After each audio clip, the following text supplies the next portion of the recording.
This audiobook isn't about motivation. It's not about feel-good affirmations or temporary hacks to boost your mindset.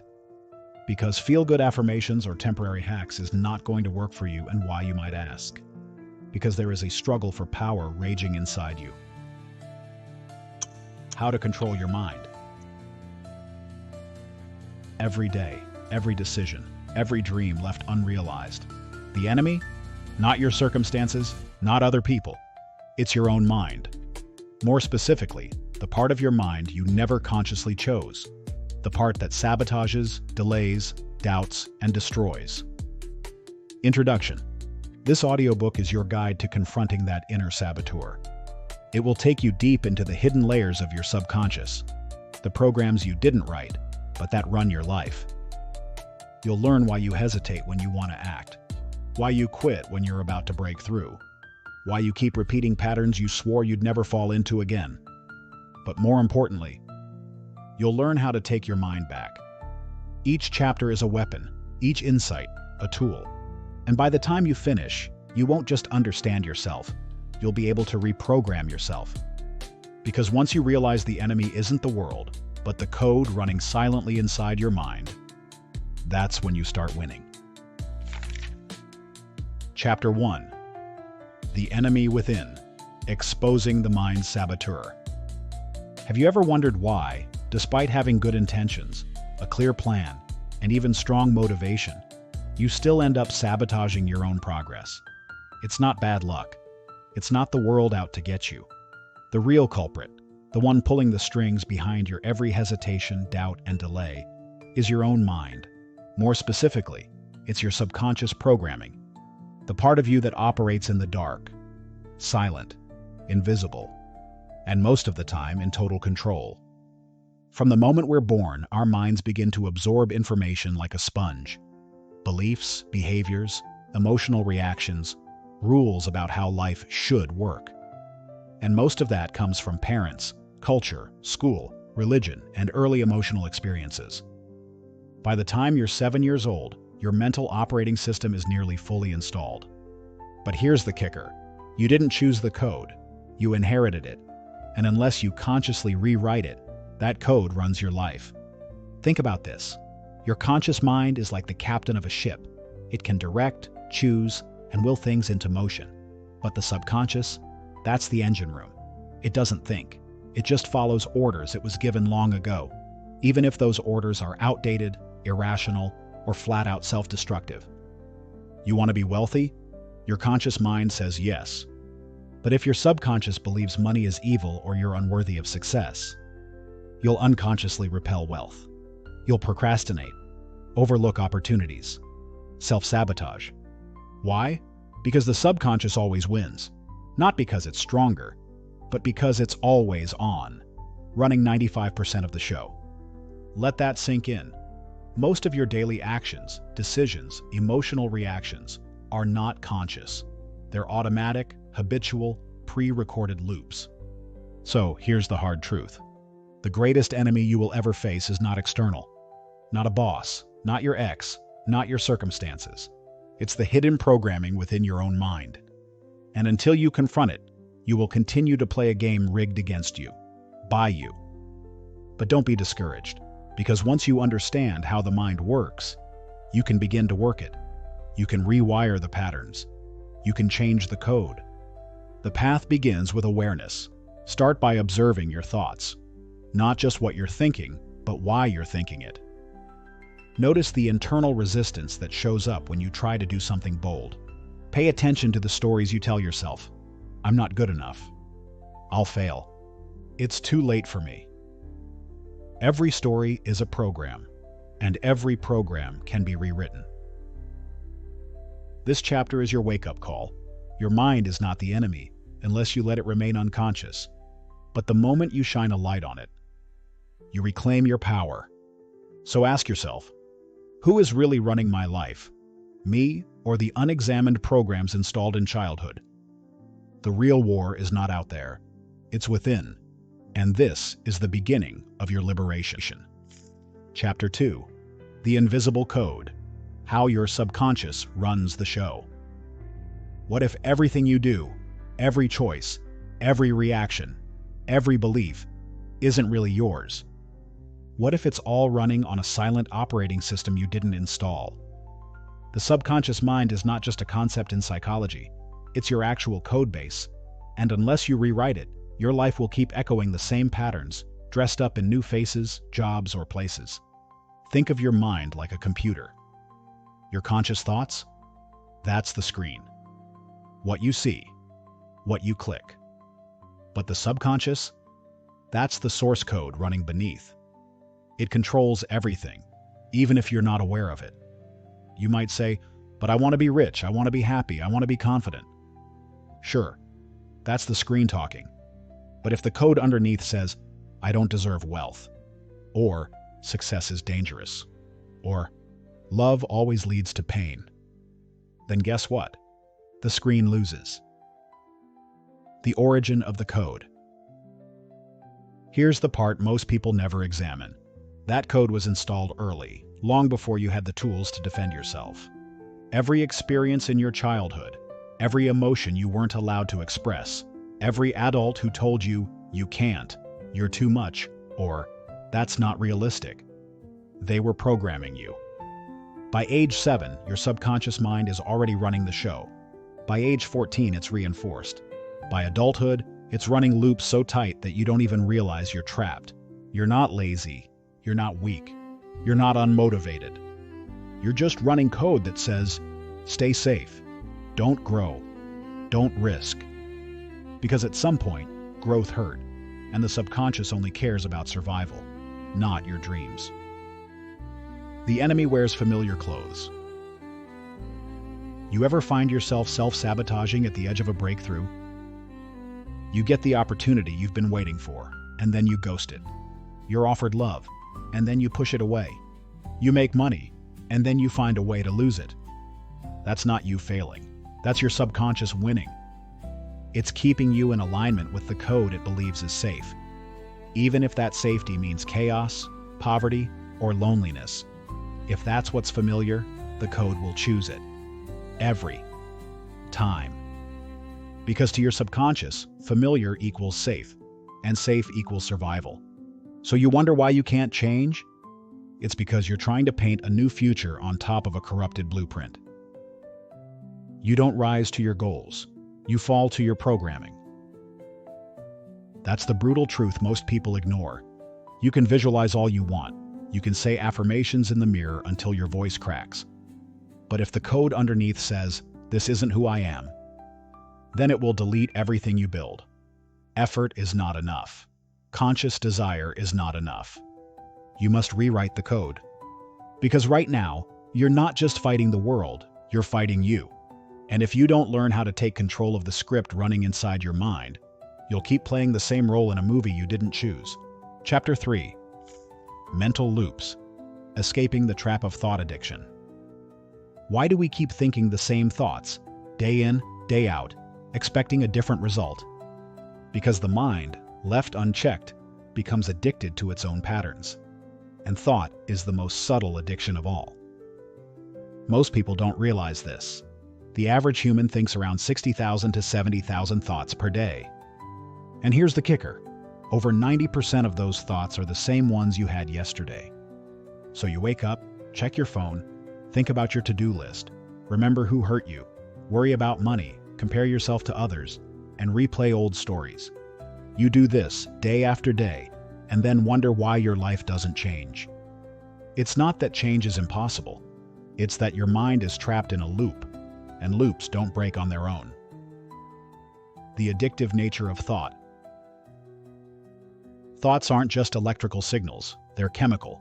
Each thought triggers the release of neurochemicals: dopamine, cortisol, serotonin. And just like with any substance, your brain gets addicted to those chemical cocktails. If you've been angry for years, your brain is addicted to the chemistry of anger. If you've been sad for years, your brain is addicted to the chemistry of sadness. If you've been anxious for years, your brain is addicted to the chemical high of worry. Your body becomes the mind. It starts craving those emotions.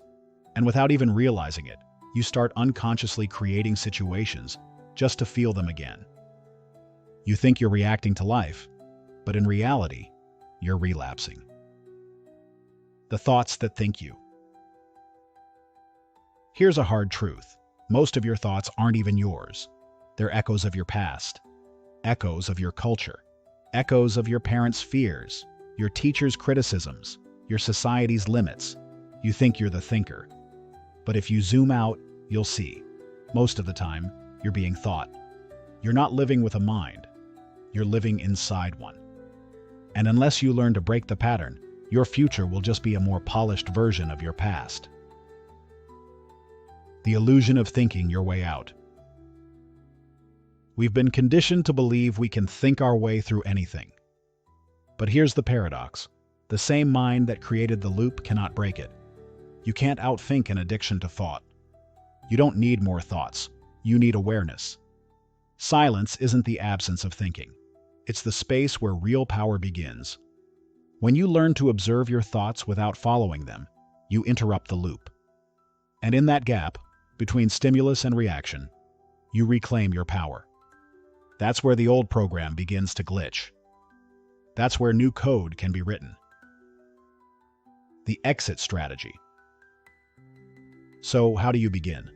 Not by thinking harder, but by becoming the watcher. Sit still, breathe. Watch your thoughts come. Don't judge them. Don't chase them. Just notice the loop. The moment you observe a thought without being it, the loop weakens. And each time you do it, you starve the addiction. The goal isn't to stop thinking. It's to stop being possessed by thought. You were never meant to be at war with your mind. You were meant to master it. Because once you escape the loop, the mind becomes a tool, not a trap. The mind becomes a tool, not a trap. Chapter 4. How to hack the subconscious. Most people try to change their lives by changing what they do. They set goals, read self-help books, repeat affirmations, build new routines. But nothing sticks. Why? Because they're trying to rewrite the program from the surface, and the real code runs deep below, in the subconscious. This chapter is about learning to speak the only language your subconscious mind truly understands. Not words, not logic, not even effort, but emotion, repetition, imagery, and belief. The subconscious runs the show. Let's get something straight. Your conscious mind is not in charge. It only governs about 5% of your behavior. The remaining 95%, your habits, reactions, decisions, beliefs, are all run by your subconscious. Think of your subconscious as a massive underground computer server, constantly running automated scripts based on the past. It doesn't think. It doesn't question. It just executes. And that means, if your subconscious has been programmed with beliefs like, I'm not enough, money is hard to make, people can't be trusted, good things don't last, then no matter how hard you try on the surface, you'll always sabotage yourself to match the code below.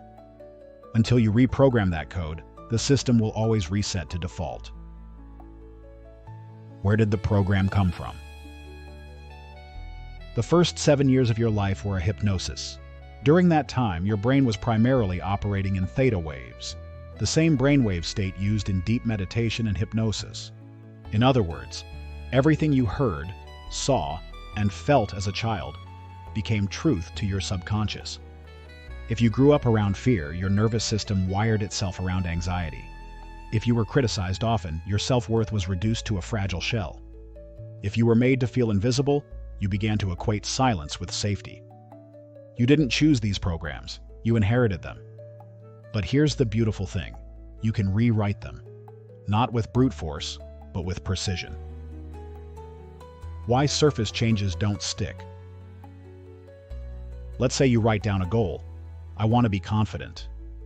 You say it, you visualize it, you even act it out. But deep inside, your subconscious holds a core belief that says, confidence is dangerous. People who shine get rejected. Guess what happens? Self-sabotage. You'll unconsciously do things to remain small, unnoticed, or insecure. Because deep down, your subconscious believes it's protecting you. It's not trying to ruin your life. It's trying to keep you safe, based on outdated information. This is why willpower alone fails. You're trying to steer a ship with the sails pointing the other way. To change the direction of your life, you must speak directly to the subconscious. And that requires a different language. The 4 keys to subconscious reprogramming.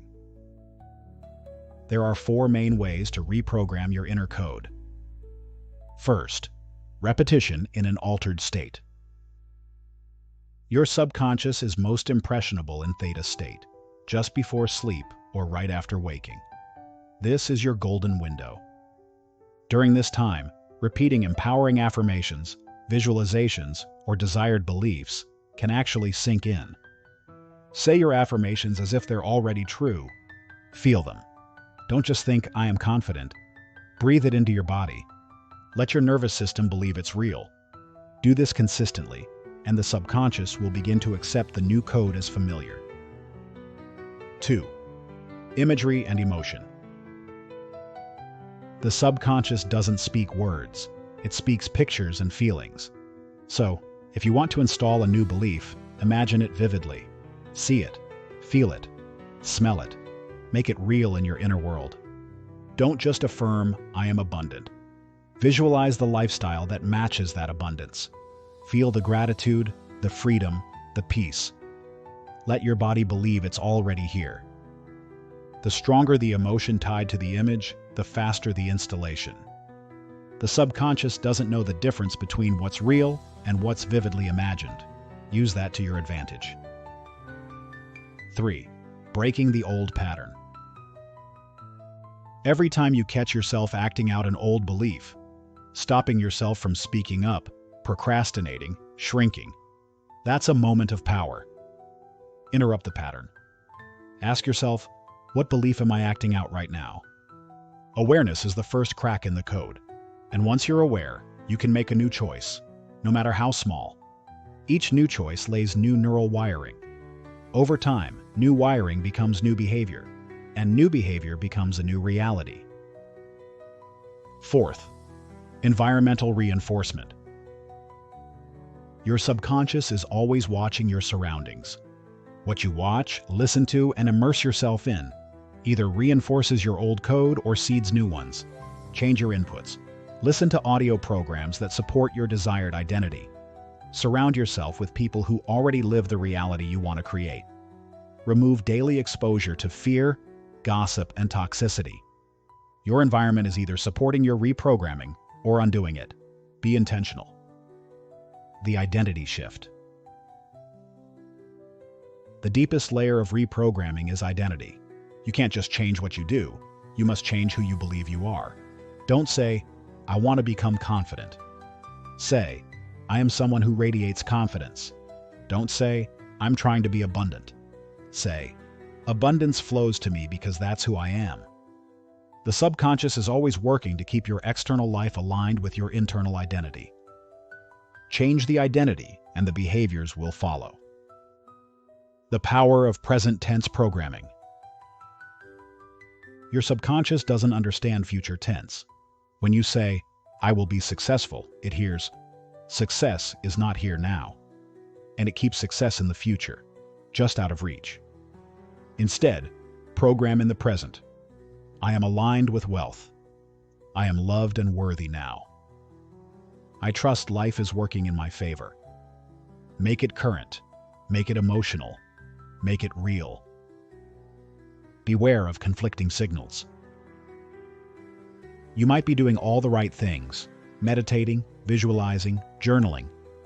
But if you're also reinforcing old programs the rest of the day, through complaining, self-judgment, or fear, you're sending mixed signals.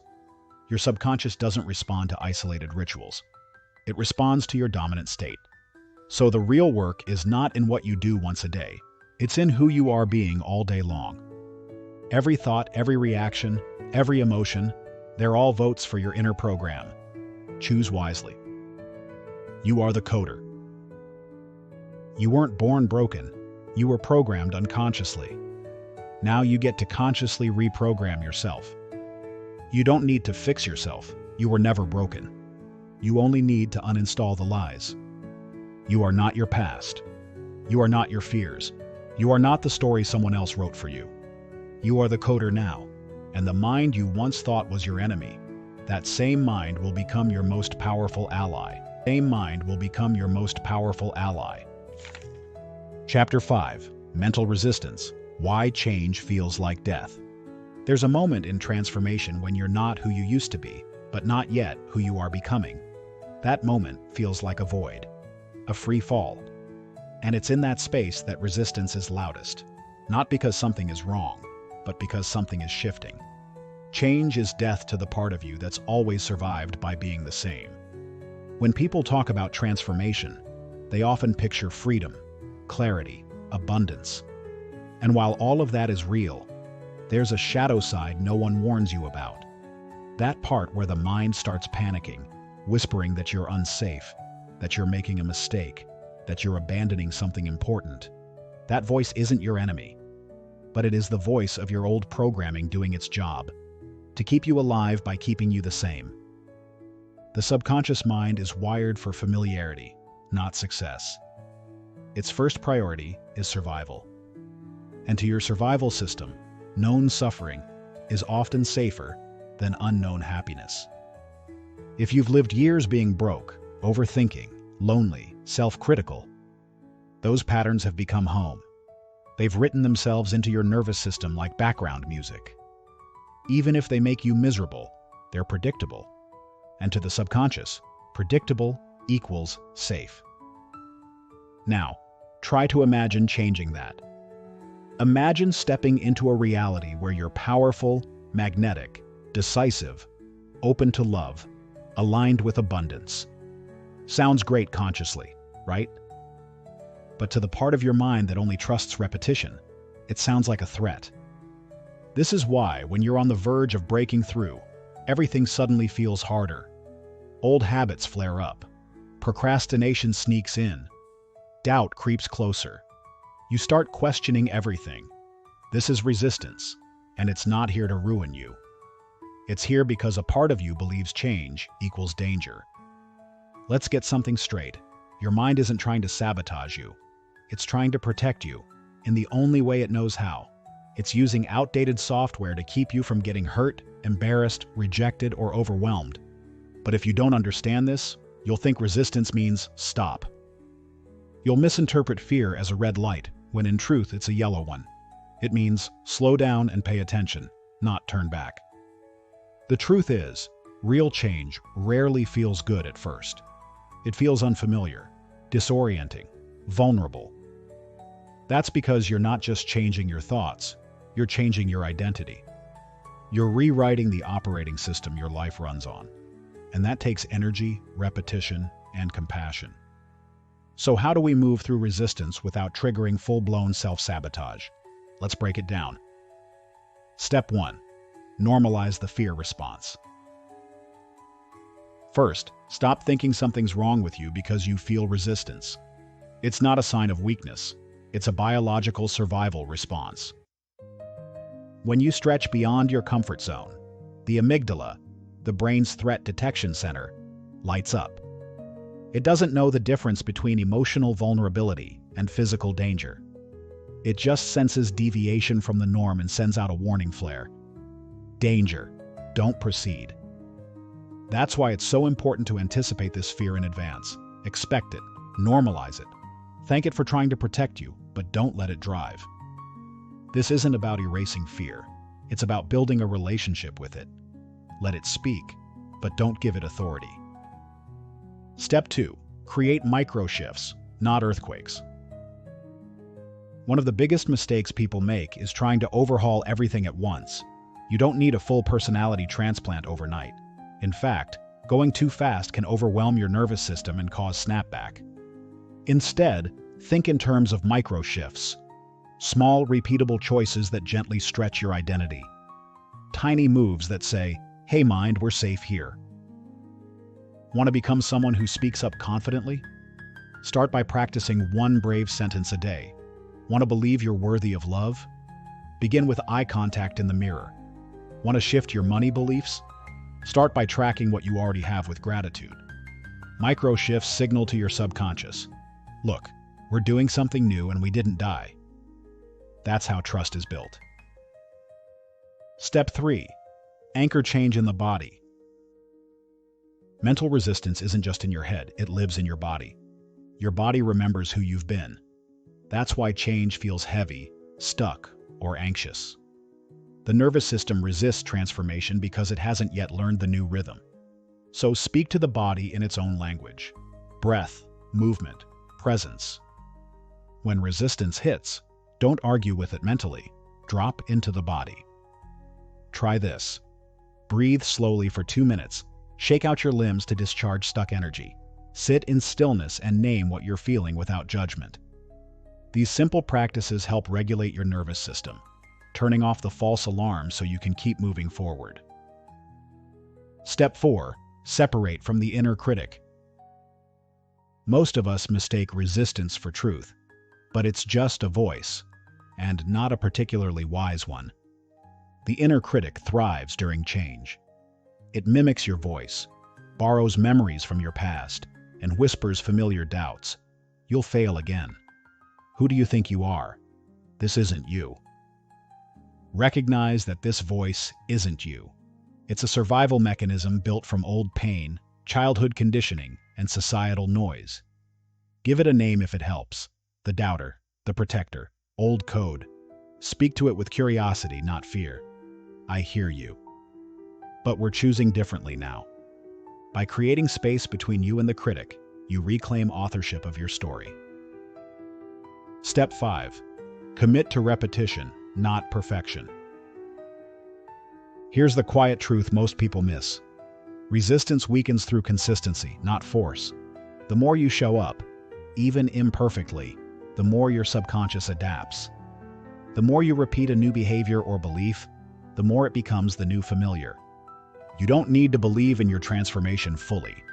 You just need to practice it long enough that your mind stops resisting it. This is how you dissolve the fear that change equals death. You show the mind, through evidence, that change equals life. Befriending the process. You are not broken because change feels hard. You are human. Mental resistance is not your enemy. It's the final guardian at the gate of growth. Its job is to test how badly you want your evolution, to make sure you're serious, to push you into choosing again, even when it's easier not to. You don't have to overpower resistance. You just have to understand it.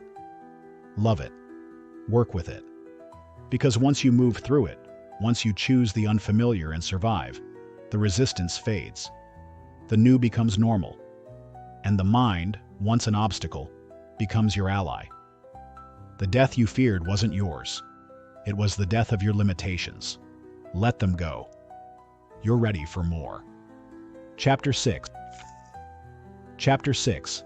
Emotional Alchemy, Turning Triggers into Transformation. Most people fear their emotions, not because emotions are dangerous, but because no one ever taught them how to feel without drowning.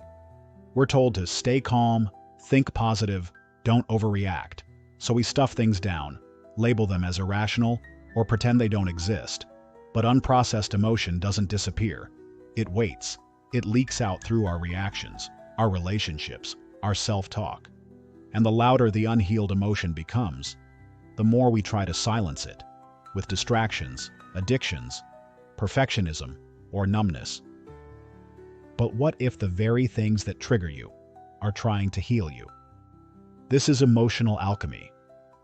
The art of turning your most uncomfortable feelings into your most powerful tools for transformation. Alchemy, in the ancient world, was never just about turning base metals into gold.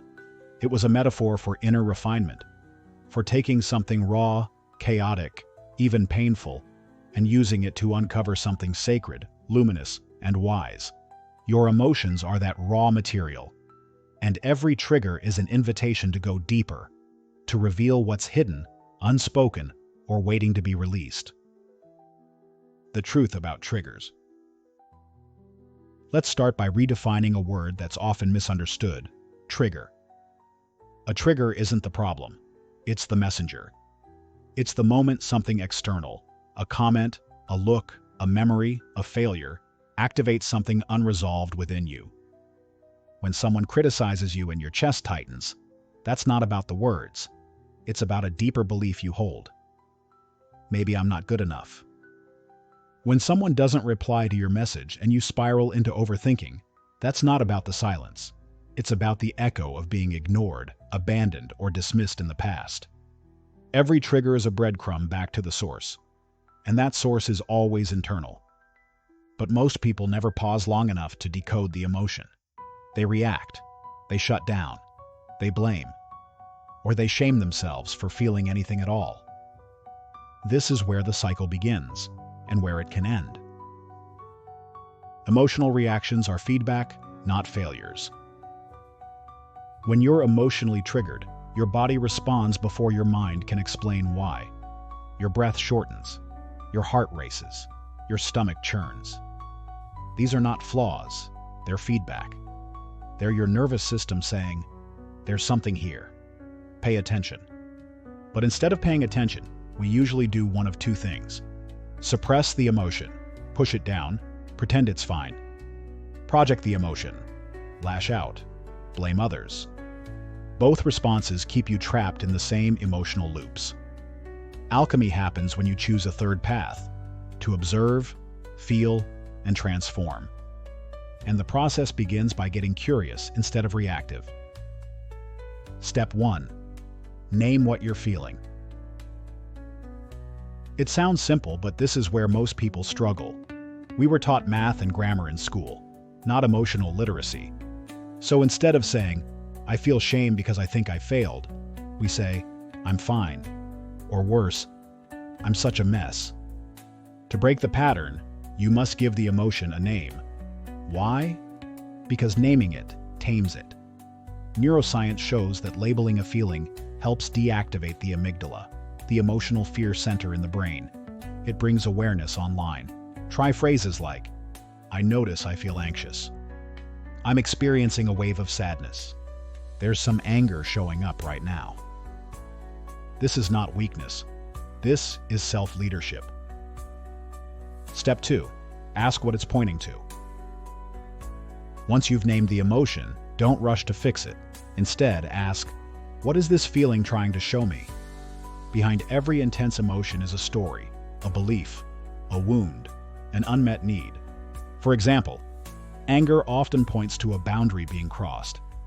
Sadness may reveal something that needs to be let go. Anxiety often signals uncertainty or lack of trust. Envy can highlight a desire you haven't yet owned. Don't moralize your emotions. There are no bad ones. They are data, clues, maps to the parts of you asking for attention, compassion, or clarity. Step 3. Let it move through you. Emotions are energy in motion, but only if you let them move. When you suppress an emotion, it stagnates.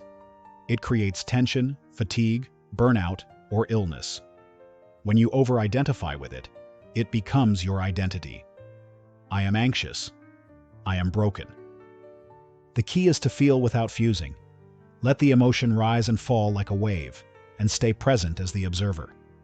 You can move emotion through deep, conscious breathing, journaling uncensored thoughts, gentle movement, stretching, shaking, walking, speaking aloud what you feel in a safe space.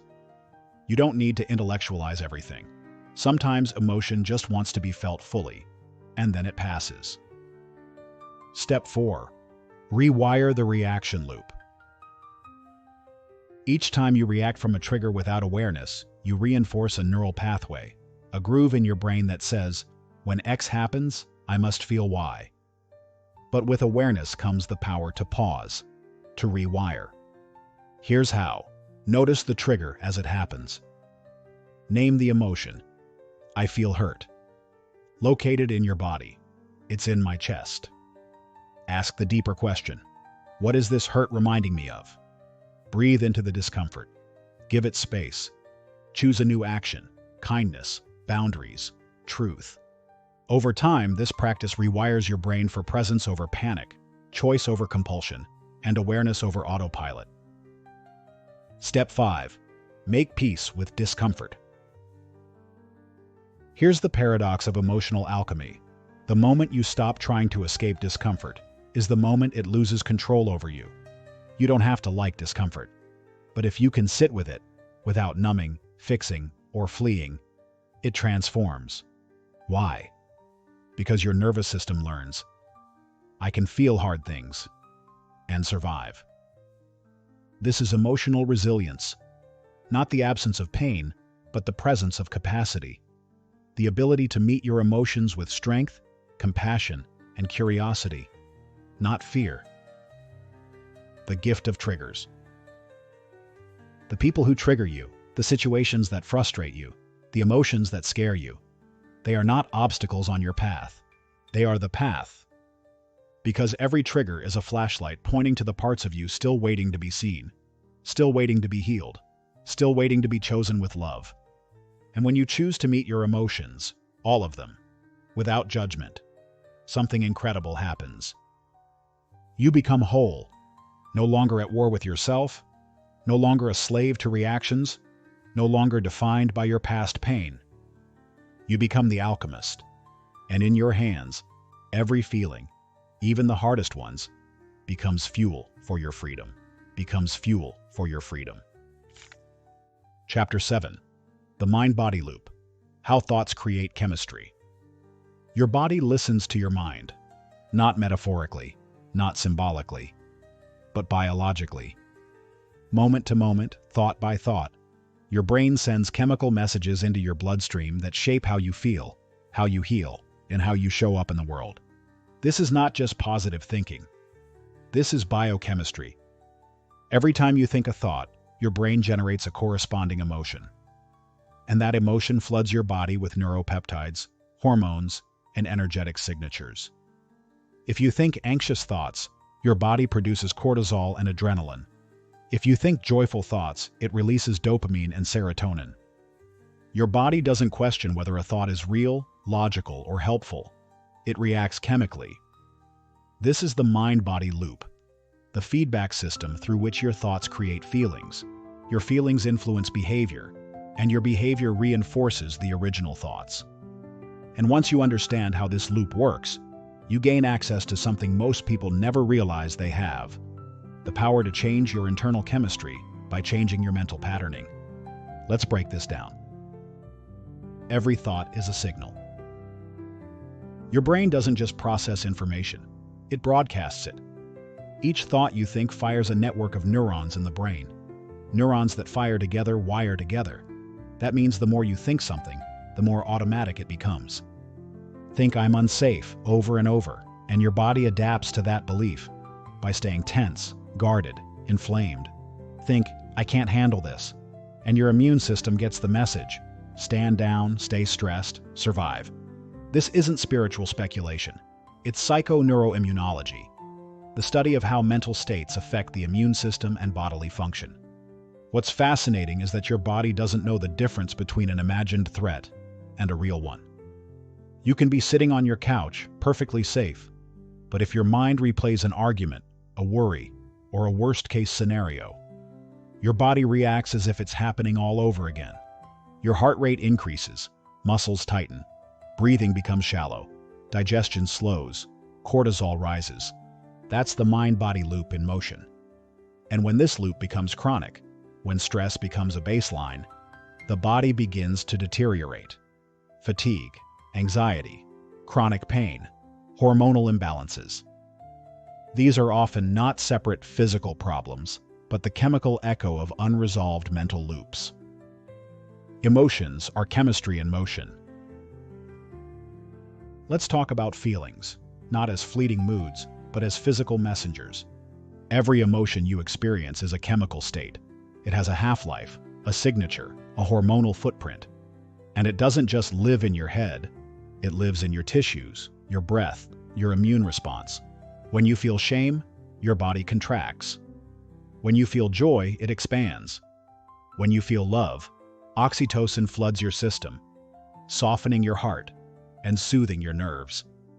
This is why repeating old emotional states, anger, resentment, guilt, becomes addictive. Not just psychologically, but chemically.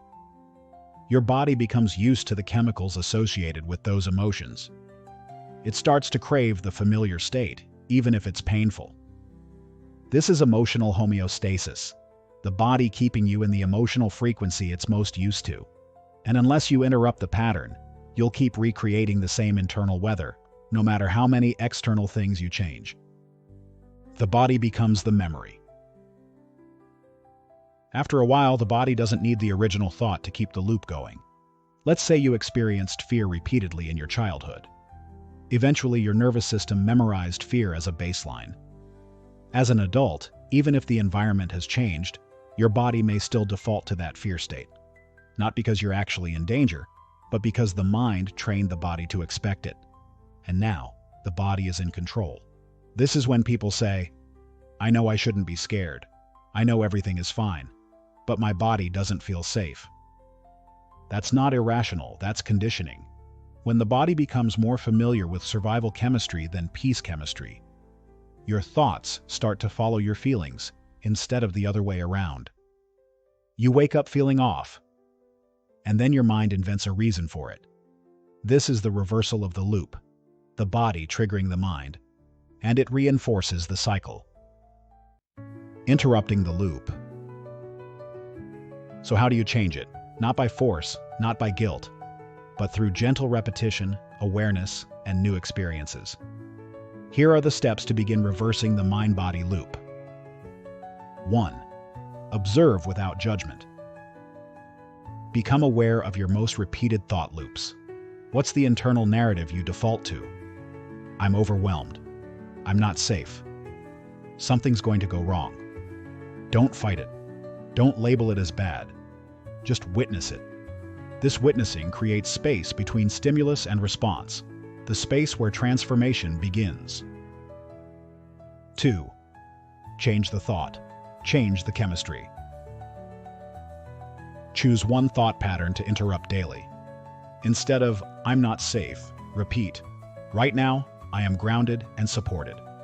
Instead of, "I can't handle this," try, "I am more capable than I think." At first, your body won't believe it.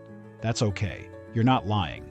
You're installing a new signal, and with repetition, the body will begin to respond differently. New neurochemicals, new feelings, new behaviors. 3. Regulate the nervous system. You cannot think clearly when your body is in panic. You must down-regulate the nervous system. Tools like deep diaphragmatic breathing, cold exposure or grounding techniques, gentle movement like walking or yoga, vagus nerve activation like humming or gargling. All signal to the body, you are safe now. When safety is restored in the body, the mind opens up to new possibilities. 4. Rehearse future states. Visualization is not fantasy, it's neurological rehearsal. When you visualize a peaceful outcome or a desired future, and feel it as real, you activate the same brain regions as if it were actually happening. You're teaching your body a new chemical experience. 10 minutes a day. Close your eyes. Breathe. Feel the emotional signature of calm, power, success, or love. Let your body memorize it. Because when the body knows peace, the mind no longer chases panic. You are the programmer. You are not just the passenger in the mind-body loop. You are the programmer. And when you take ownership of your mental diet, the thoughts you feed yourself, you shift your biological state. You reduce inflammation. You improve immunity. You sharpen perception. You age slower. You live clearer. Your body becomes your ally instead of your battleground. This is not bypassing pain. This is learning how to process it wisely. To feel your way through the body's messages, and then speak to it in a language it understands. Breath, movement, emotion, attention. You are already wired for healing. Your body is not broken. Your mind is not your enemy. They've simply been looping the same program for too long. When you begin to rewrite that script, with presence, with practice, with love, the loop becomes a spiral. And that spiral is the shape of evolution. You rise, you renew, you return, not to who you were, but to who you're becoming. Who you're becoming. Chapter 8.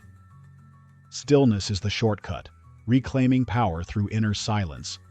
There is a place within you that's untouched by thought.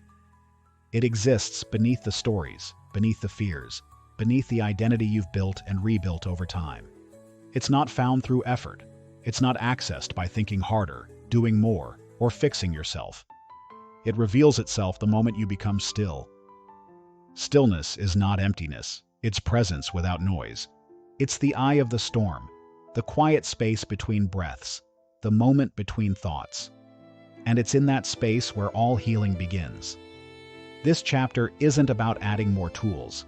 It's about subtracting noise until what's real can emerge. Because sometimes the most powerful thing you can do is nothing at all. Your inner noise is not your fault, but it is your responsibility. From the moment you wake up, the mind begins narrating, what do I have to do today? What if I mess this up? Why did that person look at me that way? Am I enough? Am I safe? It's constant. It's loud.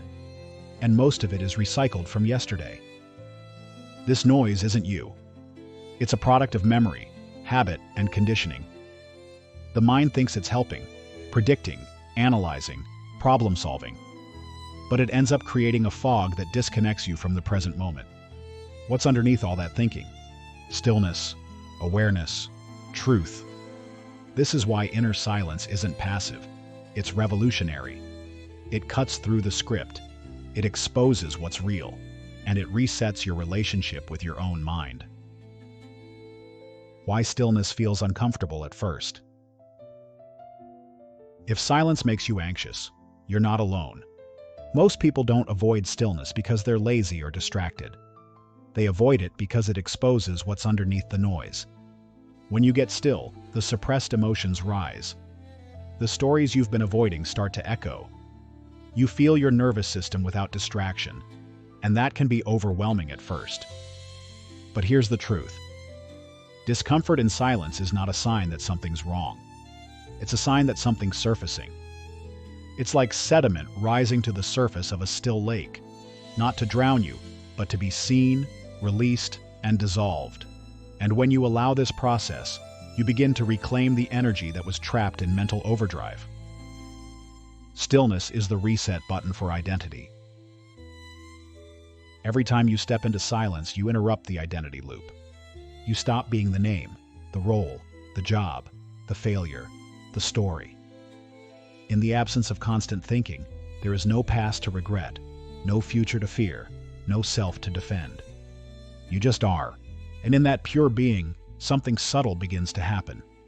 You realize you've been wearing a mask, multiple masks, built over time from what others told you, from what you feared, from who you thought you had to be. Stillness doesn't rip the mask off. It simply shows you that you don't need it anymore. You begin to feel what it's like to exist without narrative, without defense, without the ego's constant performance. That's not loss, that's freedom. Meditative practices to enter inner silence. You don't need a monastery. You don't need hours of chanting. You don't even need to sit cross-legged. You just need a moment of intention, repeated daily. Here are 3 powerful practices to access stillness and dissolve internal chaos. 1. The 1-minute reset. Wherever you are, stop. Close your eyes. Inhale slowly for 4 counts. Exhale even slower for 6. Do this for just 1 minute. No goal, no outcome, just pure presence. You'll notice the mind wants to pull you away into tasks, timelines, commentary. That's okay. Come back to the breath, again and again. Stillness lives in your return, not in perfection. 2. Listen without input. Sit in silence without music, phone, or guidance. Instead of doing meditation, simply listen. To the hum of the air, to your heartbeat, to nothing. Allow thoughts to rise and fall like clouds. Don't hold them. Don't push them. Just observe. The key is not to stop thinking, but to stop following the thoughts. Eventually, something remarkable happens. You realize that you are not the thinker. You are the witness. And in that realization, mental noise begins to lose its grip. 3. The morning void practice. Before you touch your phone, before you talk to anyone, sit upright in bed and say, "Before I remember who I think I am, let me feel who I truly am." Then breathe in silence for 5 minutes. This practice unhooks you from yesterday's identity and gives you space to create yourself on purpose, from neutrality, from truth, not reaction.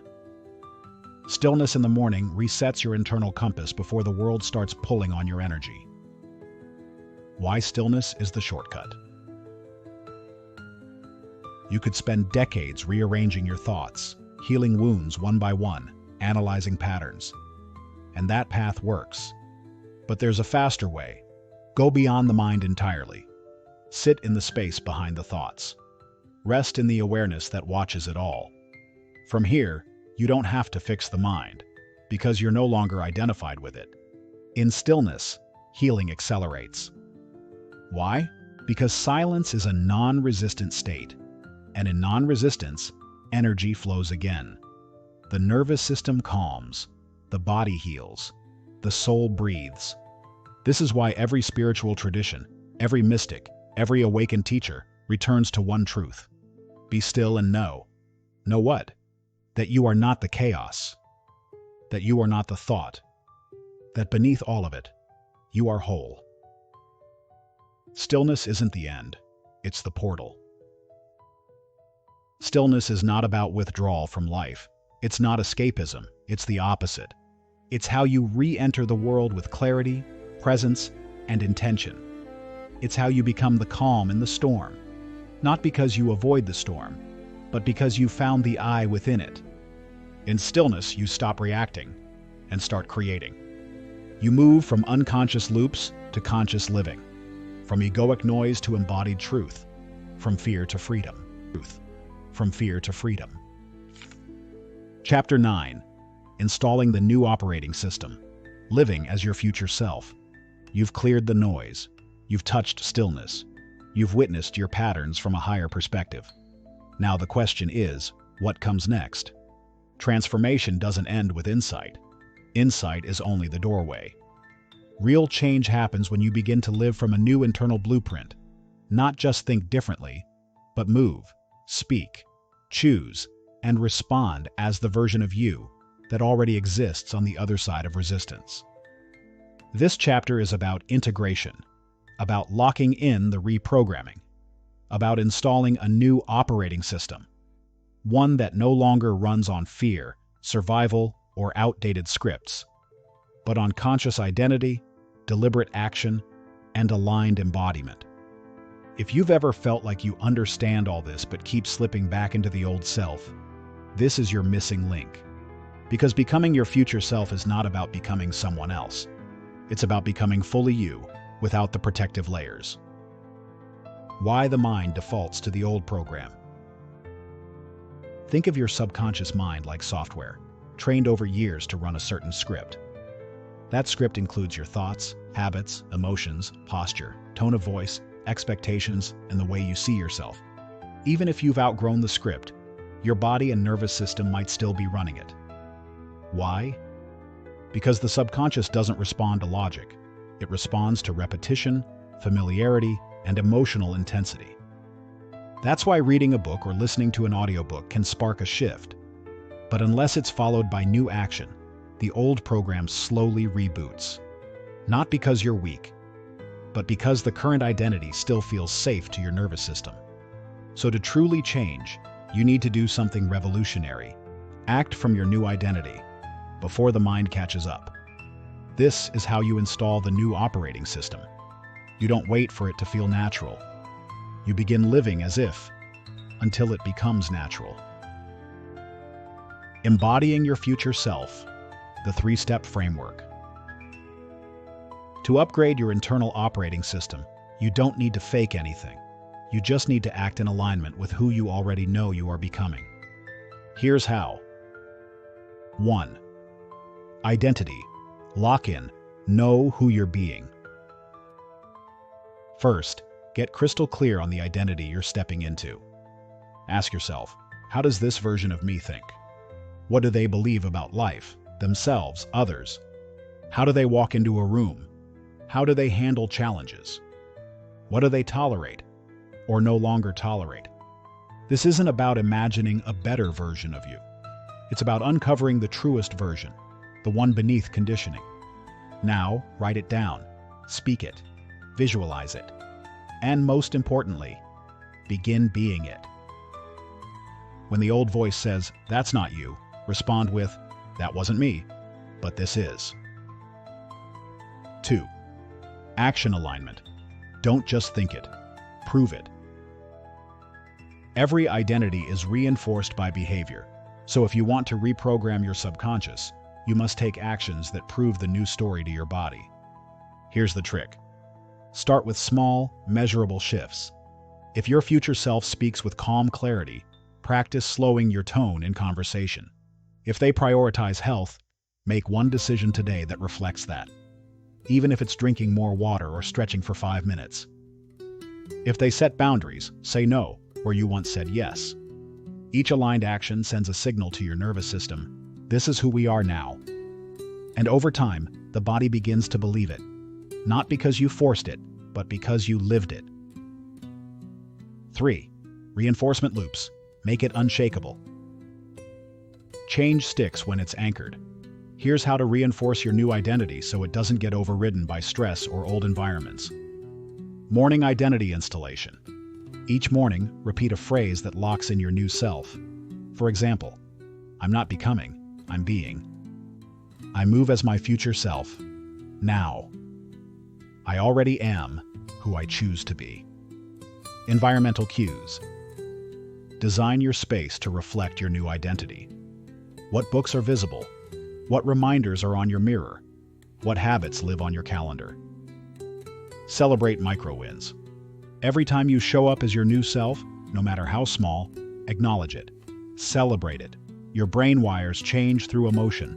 The more joy you attach to aligned action, the faster it sticks. What if you slip? You will. Not because you're broken, but because growth isn't linear. There will be days when the old identity sneaks back in. When the body chooses survival. When fear wins. That's okay. In fact, that's expected. The power isn't in never falling back. The power is in how quickly you remember who you are. The moment you notice yourself slipping, pause. Don't shame yourself. Don't spiral. Just return. Breathe. Re-anchor. Reclaim. The faster you realign, the stronger the neural pathway becomes. Living as your future self creates a new present. The most beautiful part of this work is that you don't have to wait for someday. You don't have to reach the perfect state of being before you start showing up. You create the future by becoming it now, not in theory, not in hope, but in daily embodiment. You are not waiting for change. You are the change. You are not hoping for clarity. You are choosing clarity. You are not trying to become confident. You are remembering confidence that's already yours. This isn't a mental exercise, it's a lifestyle. Integration isn't the end, it's the beginning. By now, you've dismantled the illusion, observed the chaos, found the silence, and begun the rewrite. But this work doesn't end here. Your life will keep offering opportunities to test, refine, and deepen this embodiment. Triggers will still come, but now they're teachers. Old patterns might resurface, but now you have tools. The goal is not perfection. The goal is presence, and presence will always bring you back home. Chapter 10. The Silent Revolution. Mastering the Inner World. This is where everything you've learned leads, not to noise, not to outward domination, but to quiet, deliberate mastery. This chapter is a reminder and a call to inner sovereignty, a call to the silent revolution that's been unfolding within you from the beginning. Because the most profound revolutions do not shout, they do not need permission, they do not beg the world to change, they become the change.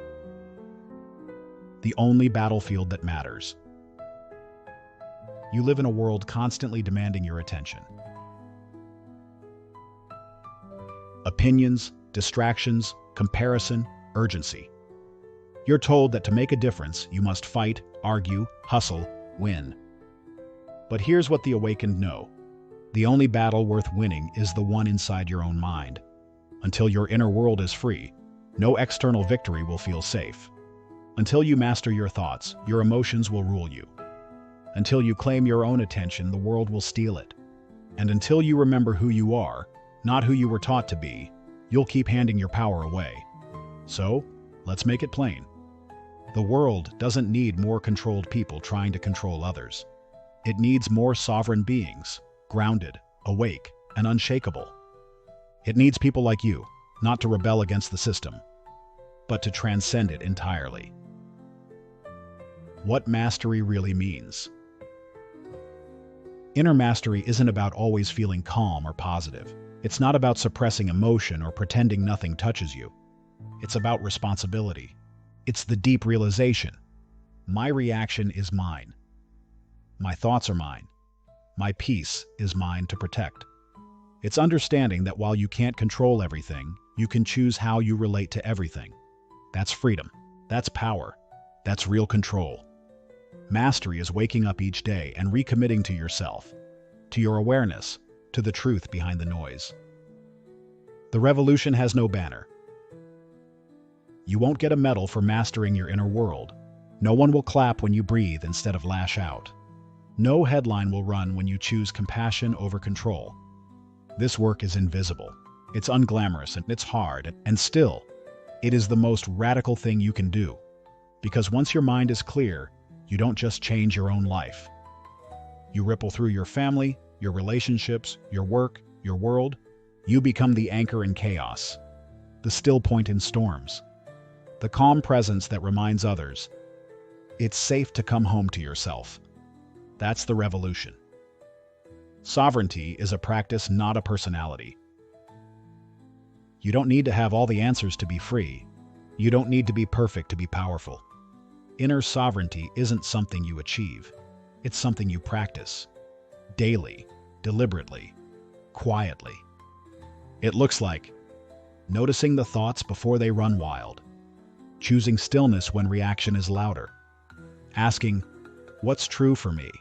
before absorbing someone else's version of truth, holding space for discomfort without making it mean something is wrong. Over time, this becomes your way of being, not a technique, not a hack, a way of living. Let the mind serve, not lead. The mind is a beautiful servant, sharp, strategic, capable, but it was never meant to be in charge. When the mind leads, life becomes a calculation, full of doubt, fear, and second guessing. When you lead, and the mind serves, life becomes art. You don't need to kill the ego or erase your thoughts.